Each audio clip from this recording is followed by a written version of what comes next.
اگر اصال ثواب میت کو پہنچتا ہے تو اس طرح تو بہت سے لوگ پیچھے ثواب پہنچانے والے تو پھر تو ہر گناہ گار کی بخشش ہو جائے گی. ثواب پہنچنے سے یہ لازم نہیں آتا کہ بخشش بھی ہو جائے.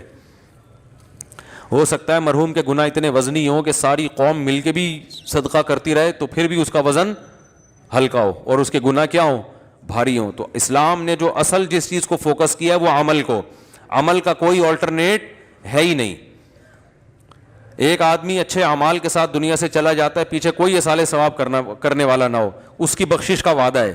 لیکن ایک آدمی برائی کرتے ہوئے دنیا سے جاتا ہے توبہ کیے بغیر, ساری دنیا بھی اس کے لیے استغفار کرے گی تو اللہ کی طرف سے وعدہ نہیں ہے. بات آ رہی ہے سمجھ میں؟ بخشش کا وعدہ نہیں ہے. چاہے ساری دنیا اصالِ ثواب, فائدہ ہوتا ہے اس کا, اصالِ ثواب کا فائدہ ہوگا. بخشش کا وعدہ اللہ کا صرف اور صرف ان لوگوں کے لیے ہے جو جاء ربہ بقلب سلیم, پاک دل کے ساتھ اللہ کے سامنے حاضر ہوں, گناہوں سے پاک دل. تو گارنٹی صرف اس کے لیے, باقی کسی کے لیے نہیں ہے. اسی طرح یہ یاد رکھو, جو اتنا بڑا جنازہ ہو گیا, لوگ کہتے ہیں کسی کا بھی جنازہ بڑا ہو تو سب بخشے بخشائے ہیں.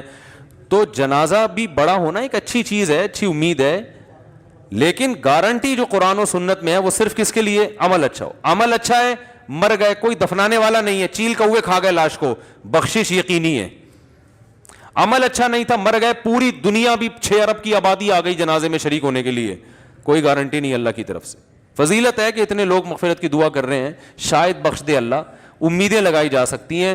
اللہ کی طرف سے گارنٹی بولتے کیوں نہیں ہے, گارنٹی صرف ایک کے لیے ہے, کیونکہ قرآن میں زیادہ فوکس اسی کو کیا, عمل. یہی وجہ ہے کہ آج لوگ عمل سے ہٹ گئے ہیں اور بس ان چیزوں پہ, کراؤڈ پہ, اور اتنے لوگ ہیں میرے نعرے لگانے والے, اور اتنے لوگ, اور کچھ لوگوں نے عجیب معیار بنا لیے ہیں, میں صبح اتنے وظیفے پڑھتا ہوں, شام کو اتنی تلاوت کرتا ہوں. گناہ سے آپ بچتے ہو کہ نہیں بچتے؟ اگر آپ گناہ کر رہے ہو تو پھر معاملہ آپ کا خراب ہے. تو سب سے پہلے قرآن نے اعمال کو فوکس کیا ہے. قرآن میں ہے نا, والعصر ان الانسان لفی خسر, انسان خسارے میں ہے, الا الذین آمنوا وعملوا الصالحات, سوائے وہ لوگ جو ایمان لائے اور نیک اعمال کیے. یہ تو نہیں کہا قرآن نے کہ سب انسان خسارے میں, سوائے وہ لوگ جو مر جائیں تو پیچھے دیگیں چڑھا رہے ہیں لوگ ان کے لیے, سوائے وہ لوگ جو مر گئے تو پیچھے قرآن خوانی پہ قرآن خوانی ہو رہی ہیں, وہ خسارے میں نہیں ہے. نا نا نا نا نا, اصول اور ضابطہ جو لا ہے وہ کیا ہے؟ آمنو, عقیدہ درست, وعملوا الصالحات, اور اعمال اچھے کر لو, اپنے عمل کو فوکس کر رہے ہیں بھائی تو یہ کر لو, پھر باقی چیزیں گریبی میں چلاؤ. مر جائے تو اتنے لوگ جنازے میں آ جائیں, اچھی بات ہے, اولاد دعا کرے آپ کے لیے, بہت اچھی بات. یہ سب گریبیاں ہیں. آپ پلیٹ ہی خرید نہیں رہے ہو, کھانا ہی گریبی سے شروع کر رہے ہو. آپ ہوٹل میں گئے, آپ نے کہا یار نہاری کتنے کی, اس نے کہا 100 روپے کی. آپ نے کہا اچھا روٹی کتنے کی, اس نے کہا 15 روپے کی یا 10 روپے کی. آپ نے کہا چائے کتنے کی, اس نے کہا جی 20 روپے کا کپ ہے. آپ نے کہا اور گریبی, اس نے کہا گریبی فری میں. تو آپ نے کہا 8 گریبیاں لے آؤ, خالی 8 گریبیاں لے آؤ. وہ کہے گا بھائی جان پہلے کھانا تو کھاؤ. ہاں اگر روٹی بیوہ ہو گئی, یعنی سالن ختم ہو گیا اور روٹی رہ گئی خالی, تو روٹی بیوہ ہو گئی, تو اس کو بیوہ ہونے سے بچانے کے لیے ہم تھوڑی سی گریوی لا دیں گے. یار تھوڑا سا ہمارا بھی حق بنتا ہے کہ آپ نے 100 روپے کی پوری پلیٹ خریدی ہے, تو اب اگر آپ کا پیٹ خالی رہ گیا, 2-4, ہم تو پورے کھانچے بھرتے ہیں نا بھائی. جب کھانا کھایا جاتا ہے ہوٹلوں میں تو جتنے بھی کھانچے ہیں پتے تک میں خوراک پہنچائی جاتی ہے, یعنی آتے ماتے تو بھر جاتی ہیں, اس کے بعد گردوں میں, پھیپڑوں میں, جہاں جگہ ملتا ہے ہم پہنچا رہے ہوتے ہیں. تو وہ گریوی سسٹم پاکستان میں, دنیا میں کہیں نہیں ہے, شاید انڈیا میں بھی ہو. اس کا فلسفہ یہ ہے کہ بھائی آپ نے پلیٹ کے پیسے دیے تھے, 100 روپے کی روٹی, آپ نے کھانا کھا لیا, پیٹ بھر گیا, 2-4 کھانچے آپ کے باقی رہ گئے ہیں, تو اب ہوٹل والا کہتا ہے یار اب اس سے کے پیسے آپ سے کیا لینے, چلو آپ نے اتنی قیمت ادا کر دی تو 1 گریوی یا 2 گریویاں بھی کھلا دے گا, وہ تھوڑی سی ڈال کے لے آئے گا, چلو جی. تو یہ جو جنازے میں اتنے لوگ آ جانا, اس سے بخشش کے وعدے ہیں. اسی طرح جو ہے پیچھے لوگ آپ کے لیے دعائیں مغفرت کرتے ہیں, ایصال ثواب کرتے ہیں, صدقہ کرتے ہیں, یہ اللہ کی طرف سے گریبیاں ہیں, یہ اصل نہیں ہے. جنت کی اصل قیمت عمل ہے, عمل. سمجھ میں آ رہی بات؟ جہنم سے بچنا ہے تو عمل. تو پہلے عمل مکمل ہو جائے, پھر نیچے بعد میں اولاد بھی دعائیں مانگ رہی ہے, اور بچوں میں حافظ بھی ہیں, وہ بھی بخشوائیں گے انشاءاللہ, شہداء بھی بخشوائیں گے, علماء بھی بخشوائیں گے, اور جناب پھر ساتھ ساتھ جو ہے وہ غریبوں کو کھانا بھی کھلایا جا رہا ہے, ایصال ثواب بھی ہو رہا ہے. تو یہ گریبیاں بھی ہیں. ہم نے جب یہ فضائل سنے اسلام میں گریبیوں کے, ہم نے عمل کو پیچھے کر دیا. لوگ سود بھی کھا رہے ہیں, چوری کے پیسوں سے حج کر رہے ہیں جا کے, کرپشن دبا کے ہو رہی ہے, بہنوں کی وراثت پھوڑی ہوئی ہے طبیعت سے, ان سے معاف کروا لیتے ہیں, بہنوں سے 2-2 کروڑ کے پلاٹ معاف کروا لیے ان سے, ٹھیک ہے نا, وہ معاف کروا لیے, ان کی وراثت نہیں دے رہے. اور جناب معاشرے میں جو بیوہ عورتیں رول رہی ہیں, دیکھ رہے ہیں ان کو اپنی آنکھوں سے, مگر کوئی اس سنت کو زندہ کرنے کے لیے تیار. میں تو اس کو بھی ایک جرم ہی سمجھتا ہوں. اور جناب لڑکیوں سے دوستیاں بھی ہیں, اور فون پہ گپیں بھی ہو رہی ہیں, 10 گرل فرینڈ پالی ہوئی ہیں, اور جناب شادی کرتا نہیں ہے, اور ادھر بھی دوستی ادھر بھی دوستی, بیگم, اور کر بھی لیے تو وہ دوستیاں نہیں چھوڑ رہے. وہ بیگم کو بیوقوف بنانے کے لیے وسیم ستار کے نام سے لڑکیوں کے نمبر سیو کیے ہوئے ہیں. تو یہ ساری بدماشیاں طبیعت سے چل رہی ہیں. سارا دن جھوٹ بولتے رہتے ہیں, سچ بولا ہی نہیں جاتا, نہ داڑھی رکھنے کی توفیق ہو رہی ہے, نہ نماز پڑھنے کی توفیق ہو رہی ہے, سارے الٹے کام. لیکن جناب جنازہ ایسا خاندانی ہو جائے گا تو بخشوا دیے جائیں گے, اور جناب پیچھے پبلک جب مریں گے تو کھانا لوگوں کو کھلائے گی, نہ عقیدہ درست ہے. تو میرے بھائی یہ پھر سنہری خواب ہیں جو شیطان آپ کو دکھا رہا ہے. قرآن میں کیا کہتا ہے قرآن, الذین ضل سعیہم فی الحیات الدنیا, بہت سے لوگ ایسے ہیں دنیا میں بڑی محنت کرتے ہیں لیکن ضائع ہو جاتی ہے. یہ وہ لوگ ہیں یحسبون انہم یحسنون صنعا, یہ وہ سمجھتے ہیں کہ ہم اچھے کام کر رہے ہیں, حالانکہ وہ اچھے نہیں ہوتے. وہ سمجھتے ہیں ہم یہ جو کر رہے ہیں بہت اچھے ہو جائیں گے. فرمایا نہیں, پہلے عمل ہے میرے بھائی. سمجھتے ہو کہ نہیں سمجھتے ہو, تو اس لیے عمل کو فوکس کرو, اس کے بعد غریبیاں ٹھیک ہیں. عمل ہی نہیں ہے, غریبیوں پہ گزارا چلا رہا ہے, تو وہی ہے بھائی.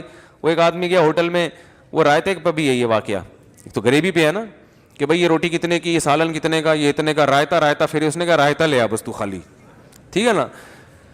تو اس لیے عمل سب سے پہلے عمل ہے. عمل حقوق اللہ بھی پورے کرنے اور حقوق العباد بھی, یہ پورے کرنے کے بعد میرے بھائی کوئی بھی جنازے میں شریک نہ ہو. بے شک ایک بندہ بھی دفن ہی نصیب نہیں ہوتا. فرض کر لو آپ بہت نیک تھے, نیک آدمی تھے, خدا نہ خواستہ ایسی جگہ آپ کی موت ہوئی, اور موت بھی بڑی خطرناک ہوئی ہے, بھوک پیاس سے ریگستان میں تڑپ تڑپ کے مر گئے آپ. ایک مثال دے رہا ہوں, ٹرین کے نیچے آ کے مر گئے, بم دھماکے میں چیتھڑے اڑ گئے, کوئی ٹینشن لینے کا نہیں ہے. عمل اچھا تھا نا, جس طرح بھی مرو, دفنانا نصیب ہو یا نہ ہو, جنازہ نصیب ہو یا نہ ہو, غسل کفن نصیب ہو یا نہ ہو, کوئی ٹینشن. یہ بعد والوں کی ٹینشن ہے. میت کو اگر غسل نہیں دیا تو جنہوں نے نہیں دیا ان کو گناہ ملے گا, میت کو تھوڑی گناہ ملتا ہے.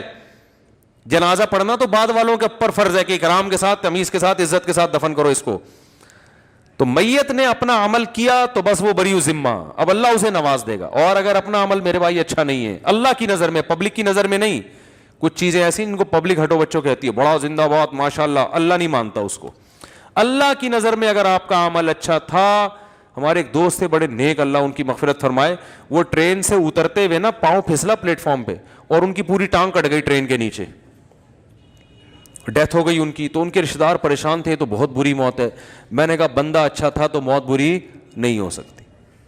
اللہ نے کہا ہے جو اچھا آدمی ہوتا ہے اس کی موت اچھی ہی ہوتی ہے, جو برا آدمی ہوتا ہے وہ اگر ایئر کنڈیشن روم میں اور عود کی خوشبوؤں میں بھی اگر مرے گا نا, اچھی موت نہیں ہے. بادشاہوں کی موت اکثر بڑے وی آئی پی کمروں میں ہوتی ہے, بہت اچھے اسٹائل میں ہوتی ہے, حالانکہ بہت پیسہ کھا کے مر رہے ہوتے ہیں. اور یاد رکھو یہ جو موت کی تکلیف ہوتی ہے نا گناہ گاروں کو, اس سے دنیاوی تکلیف مراد نہیں ہے. دنیا میں بعض دفعہ نیک آدمی بہت اذیت والی موت سے مرتا ہے, اور برا آدمی بڑے آرام سے مر جاتا ہے. بعض دفعہ ایسے ہوتا ہے نیک آدمی تڑپ تڑپ کے مر رہا ہوتا ہے, تو لوگ کہتے ہیں دیکھو کتنی بری موت ہے. نا نا نا نا نا نا, یہ تڑپنا دنیا کا ہے. دنیا میں تو تکلیفیں نیک کو بھی پہنچتی ہیں, بروں کو بھی پہنچ سکتی ہیں. اور بعض دفعہ برا آدمی آرام سے مر جاتا ہے, لیٹے اور انا للہ پہنچ گئے, کوئی بیماری ایسی تھی کہ وہ فوراً مر گیا اس سے. تو اس لیے یہ کوئی معیار, لوگ میت کی شکلیں دیکھ کے اندازہ لگا رہے ہوتے ہیں, شکل پہ نور برس رہا ہے, بہت نیک آدمی تھا. وہ بھائی جو ہارٹ اٹیک سے مرتا ہے, برین ہیمریج سے مرتا ہے, اس کی شکل پہ نور ختم ہو جاتا ہے, چاہے وہ کتنا ہی نیک آدمی ہو. تو یہ کوئی معیار نہیں ہے اتنی خوبصورت شکل مرنے کے بعد اور اتنی بدصورت شکل. نیک آدمی کی شکل خراب ہو سکتی ہے مرنے کے بعد, بیماری ایسی تھی جس سے فوراً باڈی خراب ہونا شروع ہو گئی. برے آدمی کی شکل اچھی ہو سکتی ہے مرنے کے بعد, کیونکہ وہ جس طرح سے مرا ہے تو ہو سکتا ہے اس بیماری کی وجہ سے باڈی جلدی خراب نہ ہو, یا ٹھنڈے علاقے میں مرا ہے. اب کوئی چترال کے برف خانے میں مر گیا, شراب پی کے بھی مرے گا, جلدی خراب نہیں ہوگا, 3 دن بعد بھی جائیں گے نورانی مسکراتا ہوا چہرہ نظر آئے گا اس کا. آپ چترال میں برف پڑ رہی ہے نا آج کل, تو اب برف میں کوئی مر گیا سردی سے, تو مرنے کے بعد آپ جاؤ, جب تک مارچ اپریل شروع نہیں ہوتا اس کی باڈی ایک دم جس طرح اسٹائل سے مرا ہے ویسے کا ویسے ہی. اور اگر کوئی جیکب آباد کی گرمی میں نمازی آدمی کا انتقال ہو گیا, مرتے ہی اس کا چہرہ خراب ہونا شروع, کیونکہ یہ قدرتی عمل ہے, کیڑوں نے کھانا ہے لاش کو, نمازی کی لاش کو بھی کیڑے کھائیں گے اور نیک آدمی کی برے آدمی کی لاش کو بھی کیڑے کھائیں گے. یہ تو اللہ نے بتا دیا, یہ دنیا تھی ختم, اب تمہارے ساتھ تمہاری باڈی تھوڑی جائے گی قبر میں, وہ تو مادی چیز ہے, وہ تو ختم, عمل جا رہا ہے عمل. تو یہ سب چیزیں ان سے کبھی بھی متاثر نہ ہوا کرو میرے بھائی, اصل چیز صرف اور صرف عمل ہے. اچھے عمل کے ساتھ ہمارے حضرت فرمایا کرتے تھے کہ اگر آپ کے اعمال اچھے ہیں, آپ خواب میں اپنے آپ کو روز جہنم میں جلتا ہوا دیکھو, ٹینشن مت لو, یہ شیطان ہے جو آپ کو مایوس کر رہا ہے. آپ کے عمل اگر برا ہے, آپ روز جنت الفردوس میں خواب میں ٹہل رہے ہو, تو خوش فہمی میں مبتلا ہونے کی ضرورت نہیں ہے, کیونکہ خواب نبوت کا 46واں حصہ ہے, عین نبوت نہیں ہے. جو عین نبوت ہے نا قرآن, وہ کہتا ہے کہ جو نیک عمل کرے گا جنت, تلکل جنت التی نورث من عبادنا من کان تقیا, اس جنت کا وارث ہم اس کو بنائیں گے جو پرہیزگار بن کے آئے گا, گناہوں سے بچے گا. تو قرآن تو کہہ رہا ہے کہ جو پرہیزگار بنے گا وہ جنت میں جائے گا. خواب میں آپ جہنم میں جا رہے ہو, تو قرآن بمقابلہ خواب ہو رہا ہے کہ نہیں ہو رہا؟ تو سچا کون ہے؟ قرآن ہے. لیکن لوگ قرآن کو نہیں, خوابوں کو فوکس کر رہے ہیں. بہن کی وراثت دی نہیں, آپ روزانہ جنت آ رہی ہے خواب میں آپ کو, آپ خوش فہمی ہو, یار میں تو اللہ کا شکر ہے نبی صلی اللہ علیہ وسلم کی بھی مجھے روزانہ خواب, مجھے لوگ بتا رہے ہوتے ہیں مجھے نبی کی بھی زیارت ہوئی ہے خواب میں, اور آپ صلی اللہ علیہ وسلم نے شفقت کا ہاتھ میرے سر, ایسے خواب آ رہے ہوتے ہیں لوگوں کو. میں ان سے پوچھتا ہوں بہن کی وراثت دے دی؟ کہہ رہے ہیں یار وہ تو ابھی 10 سال ہو گئے, ابا کو ابھی دیکھیں گے. بھائی وراثت نہیں دی, گھر والوں کے ساتھ سلوک اچھا ہے آپ کا, گھر والوں سے رابطہ کرو گے, 2 نمبر آدمی ہے, اتنا تمیز سے گھر میں دوستوں کے ساتھ بیٹھا ہوتا ہے, ایسا ہنسی خوشی زبر, گٹر کے ڈھکن پہ بیٹھے ہوتے ہیں نا دوستوں کے ساتھ. اب تو کراچی میں ڈھکن ہی ختم کر دیے گورنمنٹ نے, گٹروں میں کراچی میں حکومت نے ڈھکن اس لیے ختم کیے تاکہ یہ اوباش قسم کے لونڈے لپاڑے گٹر کے ڈھکن پہ نہ بیٹھیں.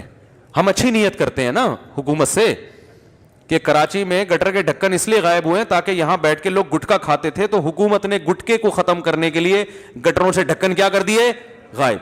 اور کووڈ-19 کے خلاف آپ کا جو امیون سسٹم ہے, قوت مدافعت بڑھانے کے لیے جو گٹر جو ہے نا ان کو بھی ابلنے دیا ہے تاکہ گندگی پھیلے اور آپ کی جو بھنگی آسانی سے بیمار نہیں ہوتا.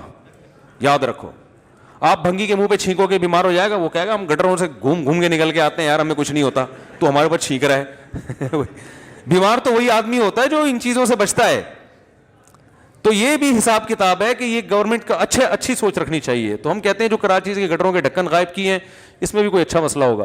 تو بات کیا چل رہی تھی, کدھر سے کدھر چلا گیا یار, میں جلدی جلدی سمیٹنے کی کوشش کر رہا ہوتا ہوں, پھر ٹاپک چینج ہو جاتا ہے. گٹر کے ڈھکن کہاں سے آ گیا یہ اعمال تو ہے, وہ باہر وہ کس کو بٹھایا تھا, ہاں نہیں گٹر کے ڈھکن پہ بہنوں کی وراثت سے کیا تعلق.